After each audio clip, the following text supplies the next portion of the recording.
السلام عليكم ورحمة الله وبركاته. ازيكم حبايبي؟ عاملين ايه؟ يا رب تكونوا بخير. النهاردة بمناسبة ان احنا في شهر رمضان الكريم، كل سنة وانتم طيبين، وأعاده الله علينا وعليكم وعلى الأمة الإسلامية جميعا بالخير واليمن والبركات. طبعا احنا موسم رمضان ده موسم جميل جدا بالنسبة للعبادات، وبالنسبة ان احنا موسم عزايم، موسم العزايم وموسم التجهيزات. فاحنا ايه يعني لازم بنبقى بنستعد لرمضان. طبعا اهم حاجة في العبادة، وبعد كده بنستعد لها بالنسبة للاكل اللي احنا بنجهزه علشان يبقى ما ياخدش مننا وقت ونبقى متفرغين للعبادة في رمضان. واول حاجة بتبقى بنجهزها في رمضان ان احنا بنبرد الخضار، الطماطم، الحاجات كلها اللي هي بتبقى تاخد مننا وقت، اللي هي في وقتها ان احنا نبقى وقت بنحب نستعملها نجيبها على طول، ما تاخدش مننا وقت ونستعملها.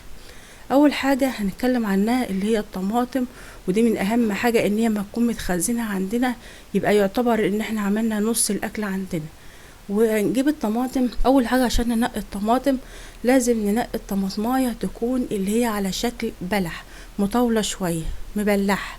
بنسميها الطماطم المبلحة مش المدورة. ليه الطماطم المبلحة؟ علشان الطماطم المبلحة بتبقى مسكرة شوية، ما بتبقاش حادقة. لما بسبكها ما بتبقاش فيها لسعة كده في الاكل. تاني حاجة ان هي بتبقى فيها لحم من جوه. لما بكسر الطماطماية بلاقيها كلها عبارة عن لحم طماطم، بتصفى طماطم.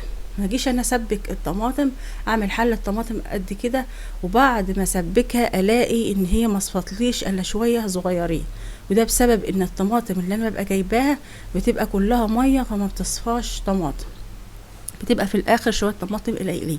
فبجيب البلح دي، الطماطم اللي على شكل بلحه او مبلحه، بتبقى كلها عباره عن لحم من جوه.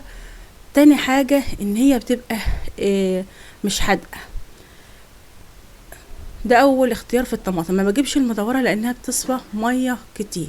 ووقت ما اجيب الطماطم، اجيب الطماطم تكون في وقت يكون سعرها رخيص، ما يكونش غالي، على بحيث ان انا لا اجيب كميه كبيره، ما اجيبش 2 كيلو ولا حاجه، اجيب مثلا عدايه كبيره او نقله طماطم، بحيث ان انا انقي منها الاحمر اللي فيها وسبكها وعينها، والطماطم اللي هي لسه جامده شويه اخدها وافرشها على صينيه ولا حاجه لغايه ما تحمر تاني، وبرضو اسبكها واعملها نفس اللي انا بعمله. طب انا عايزه بقى اوفر معايا في الطماطم، والطماطم بتاعتي ده يكون حمرا وتوفر معايا. هجيب لكم بقى حاجه جميله جدا بتتحط عليها. اولا ان هي مفيده جدا في الاكل، ثانيا ان هي هتديني لون للطماطم تحمرها، بدل ما احط طبق ملان احط معلقتين 3 هتفرق جدا في الطبيخ الحاجة دي. وهي يعني مفيدة جدا للامراض، يعني بتحمي من الامراض كتيرة. وهي البنجر. اول حاجة انا بجيب الطماطم بتاعتي وبقطعها قطع صغيرة، علشان ايه؟ ما تاخدش مني وقت. لان انا هعمل فيها ايه؟ الطماطم انا هسلقها قبل ما هستعملها، مش هضربها في الخلاط. ليه؟ عشان هتوفر معايا وقت جدا. وبعدين انا هاخدها هقطعها واحطها في الحله، واجيب البنجر بقى، الخضار اللي انا قلت لكم اللي هو هينقل لي الطماطم نقله تانية.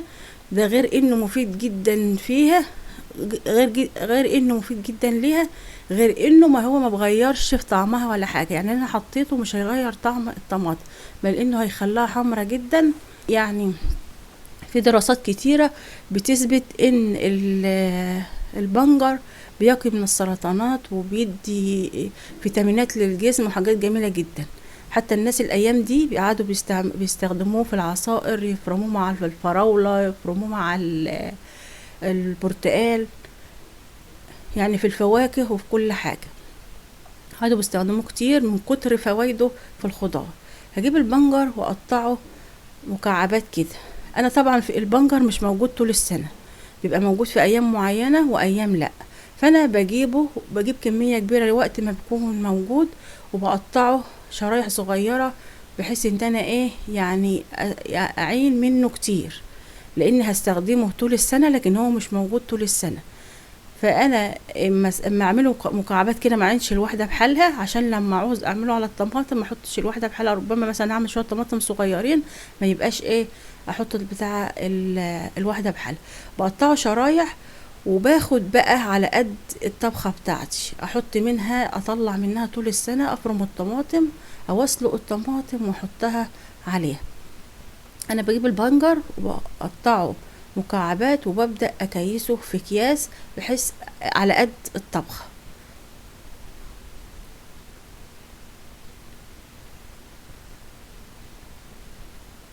انا كيسته في اكياس اعينه بقى في الفريزر لوقت ما احب استخدمه. انا بعمل العملة دي ليه؟ او انا ما فرمتهوش على طول مع الطماطم ليه في الخلاط؟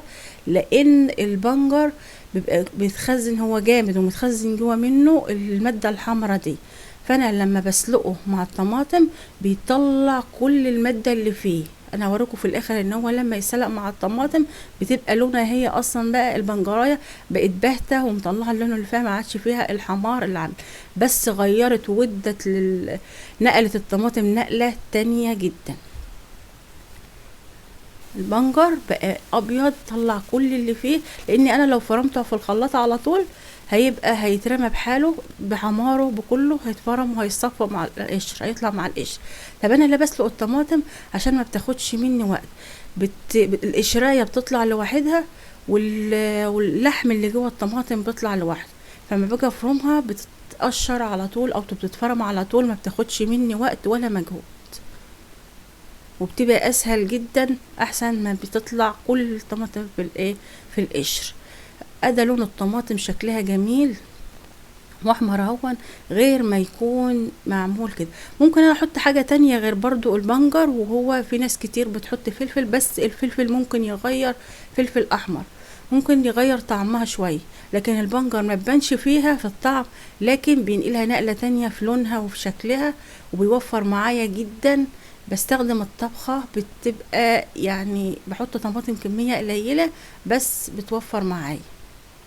ببدأ بقى باخد على قدي الطبخة بتاعتي اللي هطبخها، وابدأ بقى اخزن الباقي كله، بحيث انها بقى لما احب استخدمه وقت ما احب استخدمه اطلع على طول، ما ياخدش مني وقت، اطلعه بدري يعني قبل ما هطبخ بنص ساعة ولا حاجة، واطلعها واستعملها على طول، ما تاخدش مني اي وقت ولا مجهود. لا لسه هجيب طماطم ولا لسه هفرم ولا اجي ادور عليها في يوم الاقي الطماطم غاليه في الوقت ده. لا، استغل وقت ما تكون الطماطم رخيصه واجيب كميه كبيره واعمل لها البنجر وافرمها وافرزها في الفريزر واستخدمها في اي وقت طول السنه.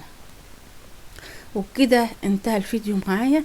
وان عجبكم الفيديو لايك للفيديو، اشتراك في القناة، فعلوا زر الجرس عشان يوصلكم كل جديد ومفيد من قناتنا، فكرة وطبخة ومعلومة. والسلام عليكم ورحمة الله وبركاته.